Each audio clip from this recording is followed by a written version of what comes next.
Somos una firma regional que tenemos operaciones en la región centro-occidente del país, donde se encuentra el estado de Michoacán.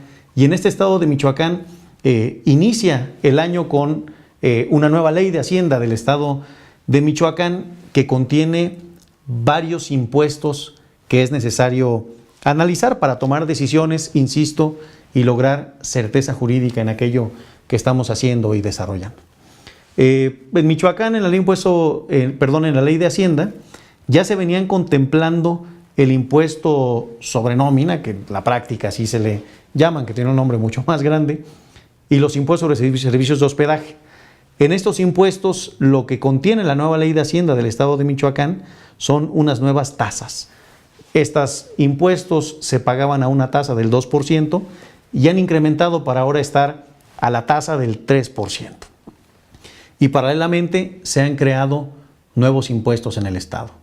Unos de ellos son los impuestos cedulares que deben pagar las personas físicas.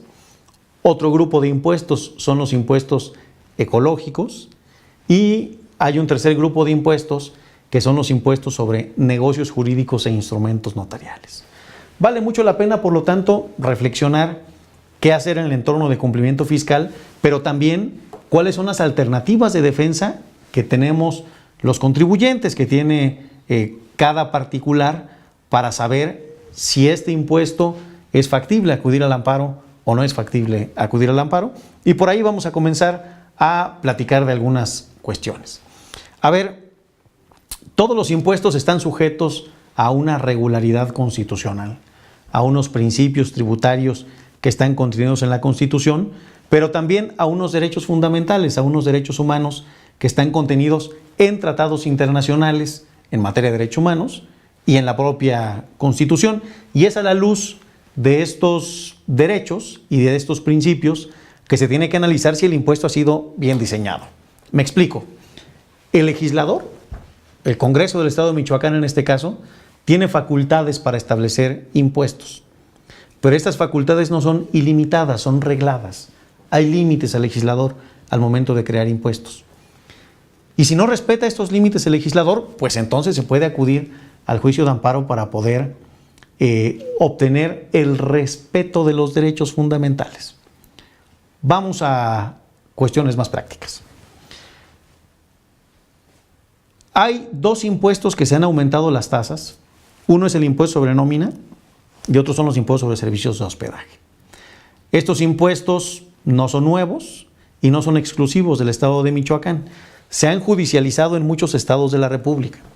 Y estos impuestos, por distintos motivos relacionados con los principios tributarios, han sido declarados constitucionales reiteradamente por parte de tribunales de la Federación. Tanto en Michoacán como en otros estados de la República, los tribunales han resuelto que son respetuosos de la Constitución, tanto los impuestos sobre nómina como los impuestos sobre hospedaje, de forma tal que habría que hacer distintas reflexiones si es que el contribuyente plantea acudir al juicio de amparo. Y estas reflexiones tienen que ver con derechos humanos al patrimonio, por ejemplo. Pero también, no solamente a través de los principios tributarios es que se puede analizar la constitucionalidad de un impuesto. El procedimiento es muy importante.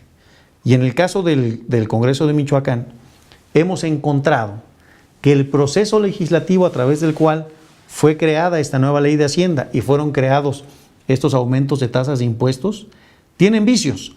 Y estos vicios, por lo tanto, afectan, digamos, la regularidad de estos impuestos. Hay un precedente por ahí, recordarán ustedes que hace algunos sexenios se creó un impuesto suntuario, y este impuesto suntuario fue declarado inconstitucional porque el proceso legislativo a través del cual fue creado no fue el correcto. En el caso de Michoacán, la ley de Hacienda de Michoacán se encuentra afectada con vicios en el proceso legislativo. Si se acude a un juez de amparo, es uno de los planteamientos que se pueden estar realizando. Igualmente sucede en el caso del impuesto sobre servicios de hospedaje. Pero aún así, el efecto de estos amparos pues tendría que ver hasta en tanto se corrige esa irregularidad en el proceso legislativo. Después platicábamos, tenemos una serie de impuestos nuevos. Unos de estos son los impuestos ecológicos. Hay 4 tipos de impuestos creados en la Ley de Hacienda del Estado de Michoacán. Uno de ellos es el impuesto por remediación ambiental en la extracción de materiales. Otro de ellos es el impuesto por la emisión de gases a la atmósfera. Uno más es el impuesto por la emisión de contaminantes al suelo, subsuelo y agua. Y finalmente el impuesto al depósito o almacenamiento de residuos. Cada uno de estos impuestos pues se va a aplicar una tasa o una tarifa dependiendo de la cantidad de toneladas o de metros cúbicos de emisiones contaminantes, de residuos que se estén generando, almacenando, dependiendo de cada uno de estos impuestos, y mensualmente se hace un pago provisional a la Secretaría de Finanzas y Administración del Estado de Michoacán.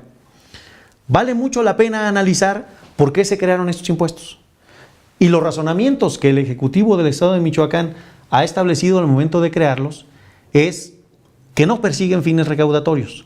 No es interés del gobierno del Estado el ingreso, la cantidad de dinero que se va a obtener por esos impuestos, sino más bien lo que está buscando son sus fines parafiscales o sus fines extrafiscales. Esto es la remediación ambiental o evitar prácticas productivas contaminantes. Si esto es así y nos vamos con un impuesto que busca fines parafiscales, pues no es facultad del Estado, de una entidad federativa, regular la materia ambiental. Esto es una facultad que está reservada al Congreso de la Unión, de acuerdo con el artículo 73 de la Constitución, de forma tal que no tenía competencia el Congreso del Estado de Michoacán para haber creado estos impuestos. Ahí están precedentes ya establecidos en el caso de impuestos similares en el estado de Zacatecas, en donde el Poder Judicial de la Federación declaró inconstitucionales estos impuestos precisamente porque se estaban invadiendo esferas de competencia de la Federación. De forma tal que, bajo estos argumentos, es posible acudir a un juicio de amparo. Adicionalmente, en el foro se ha estado discutiendo esta cuestión de que la Ley de Ingresos del Estado de Michoacán no tiene contemplado cobrar dinero por concepto de este impuesto. Y no es un argumento menor. El Poder Legislativo fue creado en el mundo para autorizar los impuestos. No taxation without representation es el principio. La Ley de Ingresos es la expresión de la ciudadanía a través de sus representantes, autorizando al gobierno qué impuestos se van a cobrar. En este caso, la ciudadanía a través de sus representantes autorizó al gobierno cobrar nada por concepto de este impuesto. De forma tal que por esta irregularidad también es muy cuestionable que el gobierno del Estado pueda estar cobrando los impuestos ecológicos. La misma irregularidad la contienen los impuestos cedulares. Esto es, como estos impuestos fueron creados a través de un alcance presentado por el gobierno del Estado el 28 de diciembre ante el Congreso del Estado de Michoacán, no sé qué habrá sucedido, pero en la Ley de Ingresos no hay unas cantidades específicas por concepto de estos impuestos. Entonces, en los impuestos cedulares se puede argumentar más o menos lo mismo. ¿Qué son los impuestos cedulares? Por decirlo rápido, es un mini impuesto sobre la renta. Vamos a decirlo así. De hecho, se calcula, al igual que el impuesto sobre la renta. Muy importante tener en cuenta que el impuesto cedular lo causan solamente las personas físicas. Y en el caso de Michoacán, se causa por 3 tipos de actividades. Las actividades profesionales, los profesionistas, al momento de cobrar sus honorarios, estarán causando este tipo de impuestos. Y no solamente eso, las personas morales que le paguen a profesionistas este tipo de honorarios tendrán algunas tasas de retención. Por actividades empresariales, quienes hagan actividades empresariales como personas físicas también tendrán que pagar el impuesto cedular, y por arrendamiento. Son los 3 causas por las que se tendrá que estar pagando el impuesto cedular: profesionales, empresariales y arrendamiento, a una tasa del 2.5%. Este 2.5% es adicional al impuesto sobre la renta que se paga a la Federación. Es un impuestito sobre la renta que se paga al Estado y que se calcula en los mismos términos que el impuesto sobre la renta. Incluso la Ley de Hacienda del Estado reenvía o remite el impuesto sobre la renta para el cálculo del impuesto. Aquí también, por estas cuestiones de no estar prevista en la Ley de Ingresos, se puede cuestionar el impuesto cedular. Más otras cuestiones que tienen que ver con doble tributación, que tienen que ver con la equidad tributaria, con distintos principios que en el pasado los tribunales de la Federación han establecido que respetan derechos constitucionales. Las ocasiones en que se ha judicializado el impuesto cedular, no se han ganado los amparos. Los tribunales han declarado que es válido, que es respetuoso de la Constitución. Sin embargo, me parece que en una interpretación del derecho por principios, nada está escrito en piedra. Las reflexiones de su regularidad constitucional, de las nuevas tendencias de derechos humanos aplicados a la materia tributaria, vale la pena reflexionarlas en tribunales. Bajo la lógica formal de que no está previsto en la ley de ingresos y la lógica principialista de estas cuestiones de principios tributarios que habría que reflexionar si se respetan o no, en el caso de los impuestos cedulares. Finalmente, un impuesto más que se encuentra regulado en la Ley de Hacienda del Estado de Michoacán es el impuesto sobre negocios jurídicos e instrumentos notariales. Este es un impuesto que incluso ha desaparecido en otras entidades federativas, que se causa al momento de acudir a celebrar actos jurídicos. Muy importante, no se trata de un impuesto que deban pagar los notarios, o sea que sea a cargo de los notarios, ni se trata de un impuesto que se causa solamente cuando se va con un notario.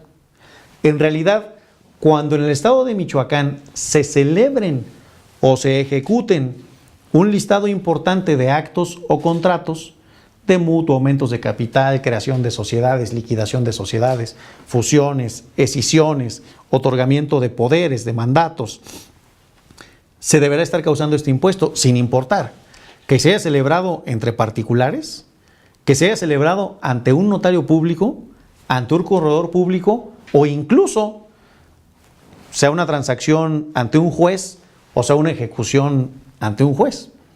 En todos estos casos, el impuesto se tendrá que estar liquidando. Desde luego, en el caso de los notarios hay una obligación específica que es la de recaudar este impuesto.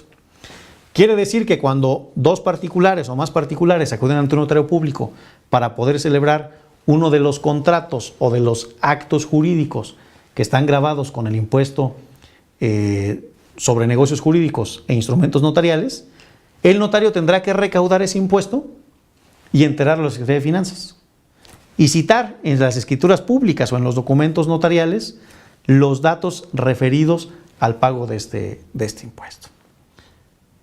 Si pensamos también en cómo defendernos ante esto, igualmente no hay una previsión en la Ley de Ingresos del Estado de Michoacán para cobrar estos impuestos en particular.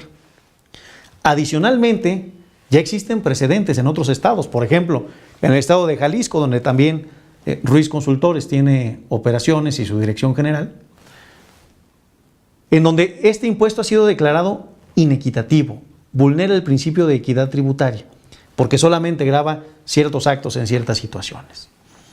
Los impuestos que no tienen un principio de generalidad o no siguen un principio de generalidad son inconstitucionales, ya hay precedentes al respecto. De forma tal que ahí hay también una alternativa para acudir al juicio de amparo. ¿Cómo podemos saber las alternativas que tenemos para acudir al juicio de amparo? Aquí es muy importante tomar en cuenta los plazos. Los impuestos cedulares, ecológicos y sobre nómina son impuestos autoaplicativos, de forma tal que una oportunidad para acudir al amparo es dentro de estos primeros 30 días de vigencia de la ley que ya están corriendo y que vencen el próximo 12 de febrero. Otra oportunidad es dentro de los 15 días siguientes al primer acto de aplicación. Esto es al primer pago provisional que se haga de los impuestos ecológicos, de los cedulares o acto de aplicación del impuesto cedular de personas físicas. En el momento en que expedimos un CFDI y nos retiran el impuesto, ahí hay una aplicación. De forma que habrá que valorar muy bien los mecanismos, las alternativas para defendernos. ¿Y por qué defendernos? El efecto de un amparo es no pagar el impuesto. ¿Por qué no pagarlo? No es un acto de rebeldía. Es un acto de estar privilegiando y aportando a que se construya el Estado de Derecho. Respetar la Constitución, respetar los derechos de los ciudadanos, respetar los derechos humanos, respetar las normas, respetar las leyes, es un interés de toda la sociedad. Todos tenemos el deber de construir el Estado de Derecho. Y cuando hay un acto de la administración, del poder legislativo, del poder público, del gobierno, que no respeta estos derechos, que no respeta la Constitución, que no respeta las leyes, podemos acudir a los tribunales de la Federación, para eso existe el Poder Judicial, para restaurar el Estado de Derecho y todos estar aportando a construirlo. Miren, en la medida en que existe un Estado de Derecho, la competitividad, los negocios, la riqueza se puede estar generando, podemos estar avanzando de mucha mejor manera. En Ruiz Consultores tenemos un equipo de especialistas que con mucho gusto los puede orientar para valorar muy bien acudir o no al amparo. Al margen de que acudan o no al amparo, hay que cumplir con las normas, hay que pagar los impuestos y en el caso de que el amparo sea exitoso, se obtendrán en devolución las cantidades. Me parece que tomar la alternativa de no pagar los impuestos y esperar a que la autoridad requiera es muy riesgoso para los contribuyentes. Hay que analizar el riesgo, hay que analizar bien en qué lugar estamos parados y para ello en Ruiz Consultores estamos listos para poderte orientar, para poderte asesorar y ayudarte a tomar decisiones.